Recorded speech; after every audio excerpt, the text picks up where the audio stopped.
Trump suspende ajuda militar dos Estados Unidos à Ucrânia. Diz também que Zelensky não vai ficar muito tempo no cargo se mantiver postura atual.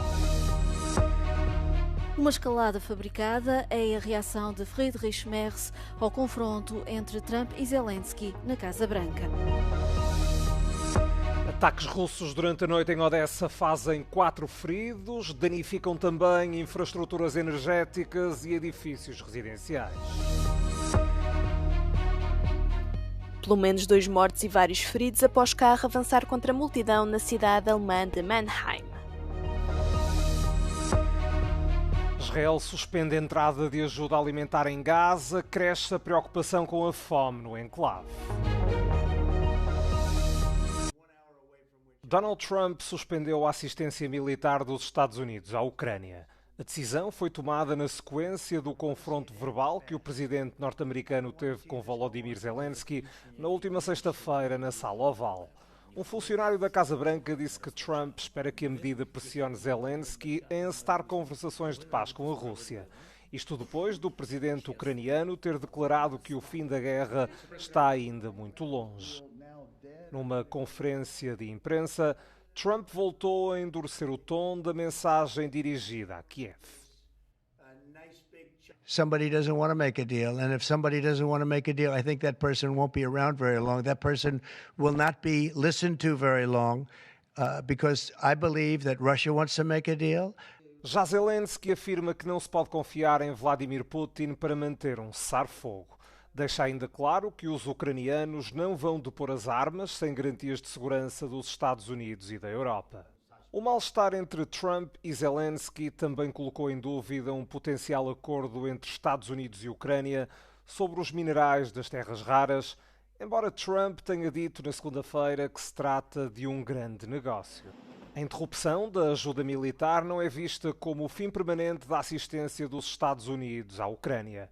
Surge no momento em que Trump se prepara para fazer o discurso sobre o Estado da União, esta terça-feira à noite, numa sessão conjunta do Congresso norte-americano.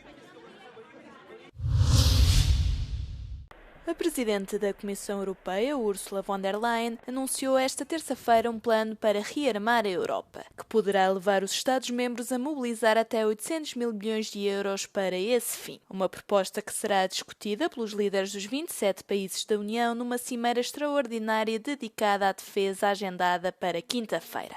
We are in an era of rearmament. And Europe is ready to massively boost its defense spending, both to respond to the short-term urgency to act and to support Ukraine, but also to address the long-term need to take on more responsibility for our own European security.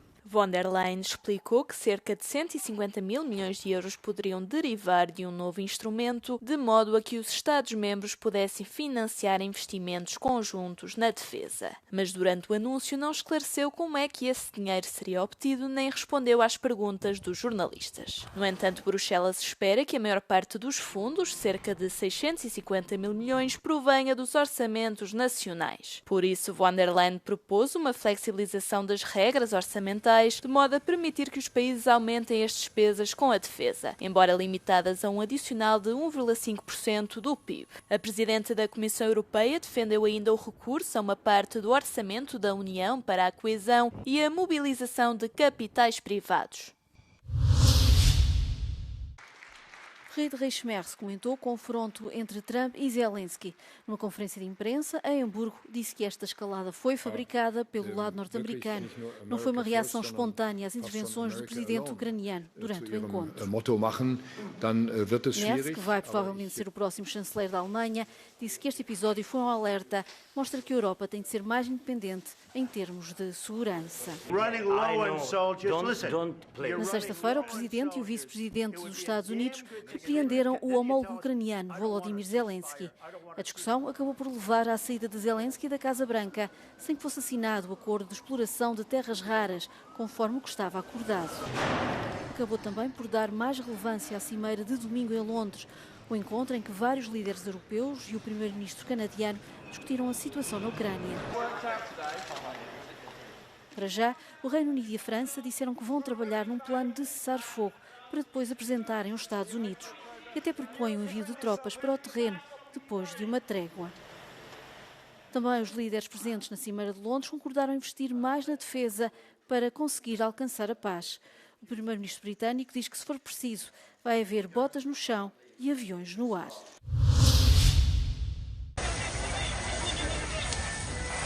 Quatro pessoas ficaram feridas em Odessa, no sudoeste ucraniano, após um ataque russo com drones durante a última noite. A informação foi avançada pelo Serviço Estatal de Emergência da Ucrânia. Houve danos em infraestruturas críticas e edifícios residenciais, o que provocou cortes de eletricidade. A cidade de Sumy, no nordeste do país, foi atingida nas primeiras horas desta terça-feira. Segundo as autoridades estatais, a ofensiva do Kremlin desencadeou um incêndio num centro de saúde infantil, mas não se registaram feridos. Os ataques ocorrem depois de Donald Trump ter suspendido a assistência militar dos Estados Unidos à Ucrânia para pressionar Zelensky a iniciar negociações de paz com a Rússia.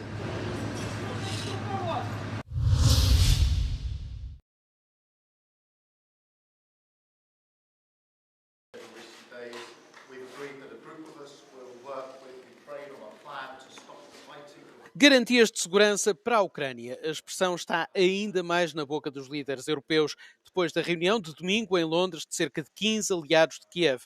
Em termos práticos, isto significa fornecer à Ucrânia elementos materiais ou políticos credíveis para dissuadir qualquer nova ofensiva militar russa. França e Reino Unido falam em enviar tropas e tentar reunir apoios através da formação de uma coligação de interessados em agir como dissuasores. The only way to make that credible is by pre-deploying troops into Ukraine. Not between the Ukrainians and the Russians. And the Ukrainian army is not going to go home when our troops arrive, but behind the Ukrainians, in significant numbers, let's say an army corps of 50,000 troops, to send a clear message to Russia, we are very serious about this. Há outras opções, como a constituição de reservas de armas europeias pré-posicionadas na Ucrânia. No entanto, o primeiro passo é chegar a acordo sobre a missão exata de quaisquer tropas europeias. C'est l'objet de beaucoup de discussions dans le sens où envoyer des troupes, c'est pareil, qu'est-ce que ça veut dire? Est-ce que ça veut dire envoyer des troupes dans l'ouest de l'Ukraine pour libérer des soldats ukrainiens de l'ouest de l'Ukraine pour aller au front? Est-ce que c'est du maintien de la paix, c'est deux choses différentes. Et dans ce cas-là, le maintien de la paix, ça veut dire troupes de maintien de la paix qui sont positionnées sur le front pour empêcher les combats. Donc c'est beaucoup de choses différentes. Para serem credíveis, os europeus terão, em última análise, de se apoiar no aliado norte-americano, nomeadamente em matéria de informações. Por isso, a Europa deve também obter garantias dos Estados Unidos para dissuadir qualquer confronto entre forças russas e europeias. A opção de garantir a Ucrânia através da adesão à NATO não está em cima da mesa, uma vez que Washington rejeitou esse alargamento da aliança.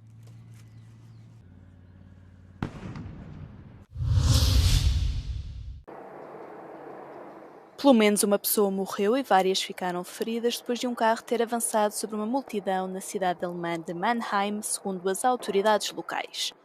A imprensa alemã, no entanto, reporta que outro cidadão terá sucumbido, entretanto, aos ferimentos, elevando o número total de mortes para 2. Wir können bestätigen, dass ein Täter festgenommen wurde. Ob es weitere Täter gab, dazu können wir aktuell keine Angaben machen.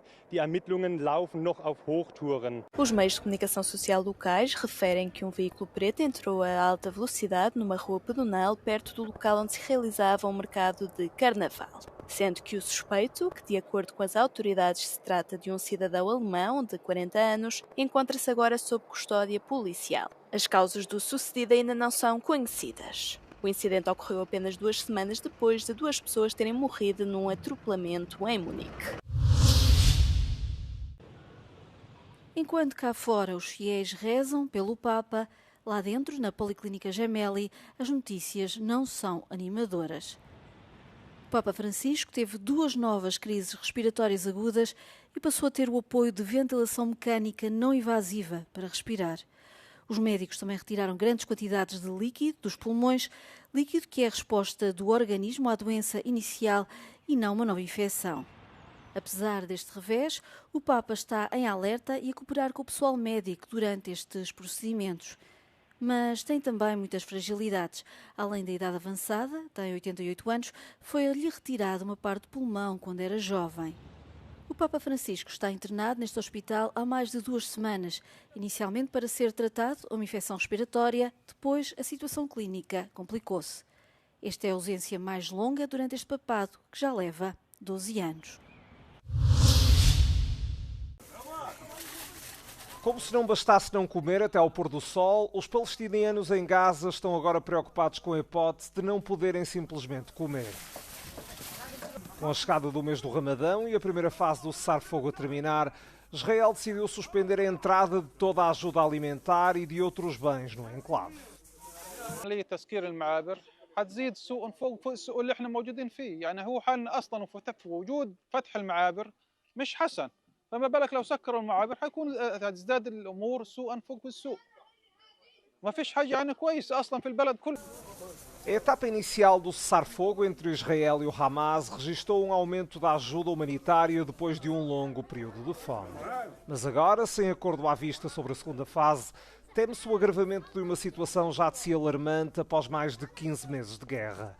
A maioria dos mais de 2 milhões de habitantes de Gaza depende de assistência externa. O bloqueio alimentar de Israel foi condenado pela comunidade internacional. O Hamas fala de um crime de guerra e de um ataque flagrante às negociações de tréguas.